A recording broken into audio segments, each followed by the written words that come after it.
If you look at the model, then I'm going to see if, oh, there. And you see on the, is it on the left side for you? Yeah, it's on the left side. Then it is domain specific. It says global context, which means that this is adapted from other contexts. So you can use opinion leadership and market mechanisms in every other context. If you look at domain specific innovativeness, it's in between. And if you look at social representations of novel foods, then what you see is that the social representations is a general idea of how you look into the world, and it has been incorporated a couple of years ago to explain how you look at foods, or in a specific way how you look at fruit. And then, of course, on the right side there's this domain context, food neophobia and food involvement, and these two marketing and product characteristics we're going to measure.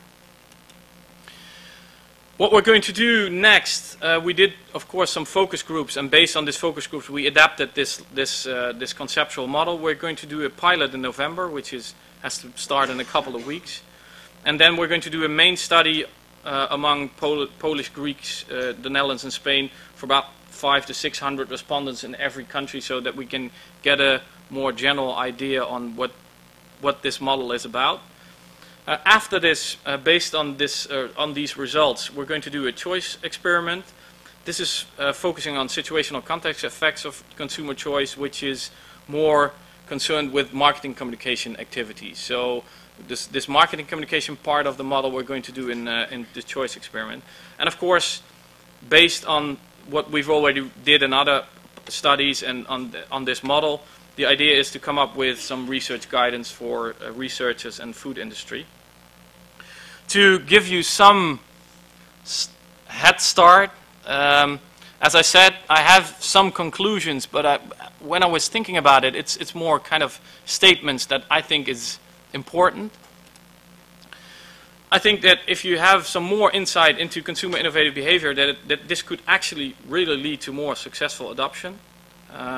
If you know not just age and gender, but more psychological aspects of individuals, and then in groups, so individuals' behavior in groups, if you know more about that when it comes to consumption, then you can actually get some more insight in successful products. If you look at marketing communication strategies, what we've seen in some pilot studies, for example in the Netherlands, and then we did some studies in the UK and the US and Germany, that there's a distinction between content of the message versus form. And I have to argue with Marianne for a bit, is that I don't think that you should communicate healthy. I mean, who cares? That's a very rude argument, but the idea, if you have convenience and health and you combine them together, and that I agree with Marianne, if you can combine them together, if you can combine them, then it's a very interesting proposition. But we did a study on fresh food consumption in the Netherlands and on the perception of antioxidants.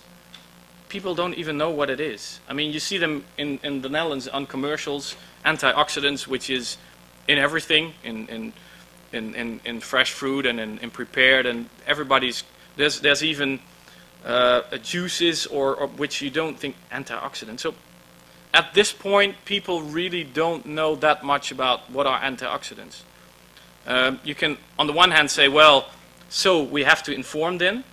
On the other hand, I would say, let's tempt them to eat something which is tasteful and bring up an atmosphere. So there's a difference between people who have, for example, a high food involvement.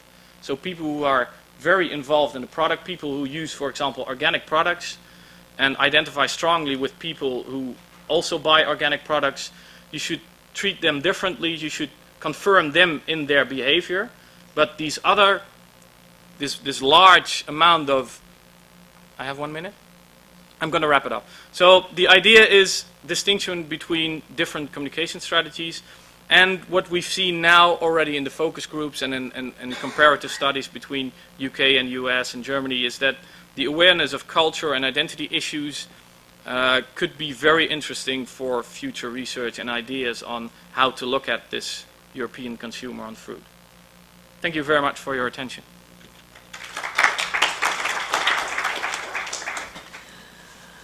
Okay, I think we have more or less 5 minutes to ask some questions to Jos. We heard about trends, we heard about preference, motives and barriers, and now we heard about success and failure based on innovation and consumer innovativeness. Who wants to ask a question? You go ahead. Yes, hello, I'm Kalaitis from Copa Cogeca. And I was wondering whether you have studied some best practices and conclusions that we might get out of those.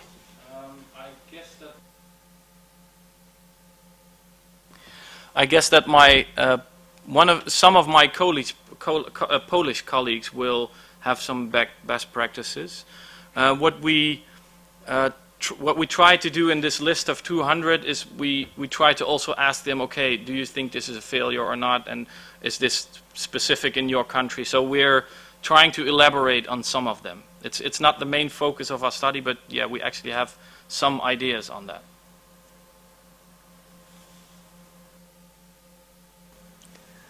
Are there any other questions?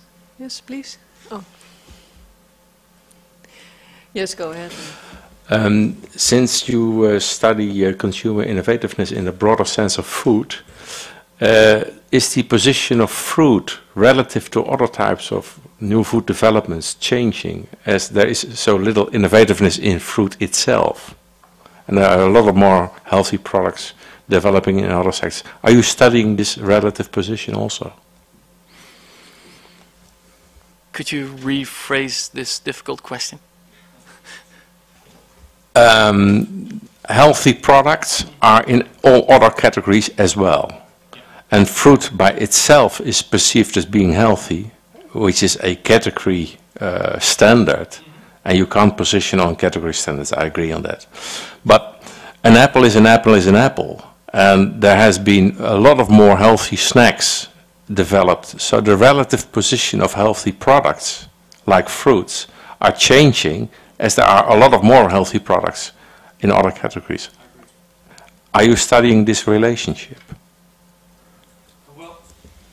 Well, what we try to do is get some different kinds of innovation. So we're going to compare fresh, prepared and processed and get some idea on what kind of characteristics differ from these three different products. Because for fresh, there's probably some other arguments than for the fruit today. Or so we, in that sense, we're going to try a bit and use some of these approaches. Is that? Or you would like to compare it with yogurt, which is very healthy, or? Other products like in confectionery, low sugar content or sugar replacements. There's a lot of products which have become more healthier. So the exclusive imagery of fruit is healthy is now under pressure of all other categories. I agree. What we do in the preference work package is that we compare the preference, so the motives and barriers, against other forms of snacks, sweet snacks and salty snacks. So in that way we make some comparison. I want to have the last question towards you. Yes, please go. Susanne Meyer from the processed fruit and vegetable industry here in Brussels. Very short question for clarification. You said the consumer is in the supermarket and doesn't know what the brands are. Did you mean the variety of fruit or did you mean the brands of products? Because you spoke the whole time of brands, but maybe... Oh, sorry. Sorry that I interrupted too early. No, I mean actual brands. So it's as you have healthy, which is a competitor to all other kind of products, and then you have brands which is even more vague when it comes to fruit products. So that's what I meant with it. Is that a right answer to your question or not?